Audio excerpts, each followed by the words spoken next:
ஆண்டவர் உலக இரட்சகருமாய் இயேசு கிறிஸ்துவின் நாமத்தினாலே அன்பின் வாழ்த்துக்களை தெரியப்படுத்திக் கொள்கிறோம். இந்த 9வது மாதம் 19ஆம் தேதி வியாழக்கிழமை காலை பொழுதிலே அனுதின கர்மலத்தின் நிகழ்ச்சி வாயிலாக உங்களை சந்திப்பதில் கற்றுக்கொள்ள மகிழ்ச்சி அடைகிறது. ஒவ்வொருவரையும் ஆசீர்வதிப்பாராக. இந்த நாளுடைய தியானத்திற்காக நான் ஒரு வசனத்தை வாசிக்க கேட்போம். சகரியாவின் புஸ்தகம் 4ஆம் அதிகாரம் 7ஆம் வசனத்தை நான் வாசிக்க கேட்போம். பெரிய பர்வதமே நீ எம்மாத்திரம், செருபாபேலுக்கு முன்பாக நீ சமபூமியாவாய். தலைக்கல்லை அவன் கொண்டு வருவான், அதற்கு கிருபை உண்டாவதாக என்று ஆர்ப்பரிப்பார்கள் என்றார். கர்த்தருடைய நாம் மகிமைப்படுவதாக. நம்முடைய ஆண்டவர் எப்படிப்பட்டவராம்? பர்வதங்களை சமபூமியாக்குகிறவர். நம்முடைய ஆண்டவர் எப்படிப்பட்டவர் என்பதை 18ஆவது சுட்டாக பார்த்து கொண்டு வருகிறோம். அங்கே சகரியா தீர்க்கத்தை சொல்லும்போது, பெரிய பர்வதமே நீ எம்மாத்திரம், செருபாபேலுக்கு முன்பாய் சமபூமியாகும். அப்போ தேவ பிள்ளைகளுக்கு விரோதமாய் வருகிற எவ்வளவு பெரிய பிரச்சனையாக இருந்தாலும் சரி, பர்வதத்தை போல பயமுறுத்தக்கூடிய அளவிற்கு எவ்வளவு பெரிய பிரச்சனைகள் எழுப்பி வந்தாலும் நம்மை அழைத்த தேவன் அதையெல்லாம் சமபூமியாக்குவார். அப்படின்னா இல்லாமல் போகப்படுவார். பர்வதங்கள்லாம் ரோடாக மாறிடும். ரொம்ப கஷ்டம். பிசாசனும் நம்முடைய வாழ்க்கையில் பிரச்சனைகளை எப்படி கொண்டு வருவோம் அப்படின்னா, பெரிய பர்வதங்களாகித்தான் கொண்டு வருவான். கடன்னா பயங்கர கடன், வியாதினா பயங்கரமான வியாதி, தப்பிக்க முடியாது, காப்பாற்றப்பட முடியாது.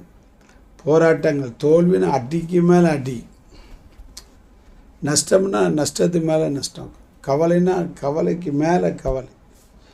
இப்படி பிசாசு பெரிய பெரிய பிரச்சனைகளை கொண்டு வந்து நிறுத்தினாலும் தேவன் அவை எல்லாவற்றும் ஒன்றுமில்லாமல் போக பண்ணுவார்.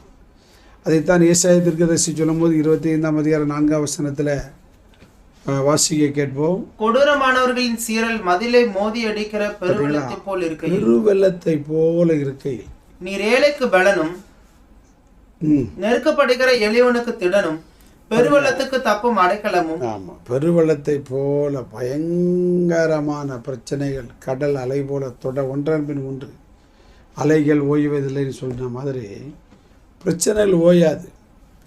அடிக்கு மேலே அடி, போராட்டத்துக்கு மேலே போராட்டம், நிந்தைக்கு மேலே நிந்தை, அவமானத்துக்கு மேலே அவமானம், தாங்க முடியாத பிரச்சனை எதுவாக இருந்தாலும் சரி, ஏசப்பா எல்லாவற்றையும் எப்படி ஆக்கிறாருன்னா சமபூமி ஆக்கிறார். அப்படியே நிறுத்தம். நமக்கு முன்னாடி தடுக்கலாய் இருந்தவைகள் நம்ம ஏறி போகிறதுக்கு ஒரு ரோடு ஆக்கிடுவார்.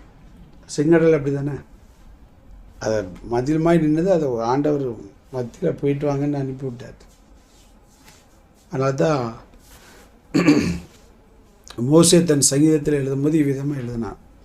91ஆம் சங்கீதம் 7ஆம் வசனத்தில் சொல்லும்போது பார்த்தீங்க அப்படின்னா, உன் பக்கத்தில் 1000 பேரும் உன் வலதுபுறத்தில் 10,000 பேர் விழுந்தாலும் அது உன்னை அணுகாது. உன் கண்களால் மாத்திரம் நீ அதை பார்த்து துன்மார்க்கனுக்கு ஒரு பலனை காண்பாய் என்று சொல்லப்பட்டது. அதுக்கு அர்த்தம் என்னென்னா, பிரச்சனைகள் வலது பக்கமும் இடது பக்கமும், சொந்தத்துக்குள்ளேயும் சபைக்குள்ளேயும் உறவுகளுக்குள்ளேயும் நட்புக்குள்ளேயும் சொல்லுவாங்க. போது கிராமங்களில் சொல்லுவாங்க, முன்னாடி போனால் கடிக்கு, பின்னாடி போனால் உதைக்கு அப்படிம்பாங்க. அப்படிப்பட்ட சில பிரச்சனைகள்லாம் நமக்கு வரும்.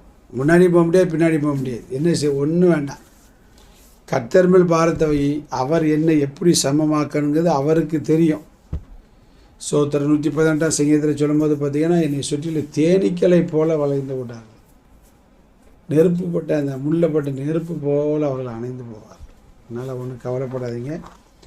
பிரச்சனைகளை, போராட்டங்களை எல்லாம் சமபூமி ஆக்கி சகரியாவோடு இருந்து, செருபாபேலோடு இருந்து, சகரியா மூலமாக சொல்லப்பட்ட தீர்க்க தரிசன வார்த்தை நிறைவேற்றின தேவன் உங்களுடைய வாழ்க்கையில் இருந்த வாக்கு தத்தத்தை நிச்சயம் நிறைவேற்றி உங்களை ஆசீர்வதிப்பார். நல்ல பிதாவே, பெரிய பர்வதம், பெரிய பிரச்சனைகளாக இருந்தாலும், வியாதியாக இருந்தாலும், போராட்டங்களாக இருந்தாலும், நீ சமபூமி ஆக்கி கடந்து போகிற பாதைகளாய் கர்த்தர் செய்யப்படுற எல்லா நன்மைகளுக்காக கேட்கிற ஒவ்வொருவரையும் ஆசை இயேசுவின் நிமித்த பிதாவே. ஆமாம். God bless you.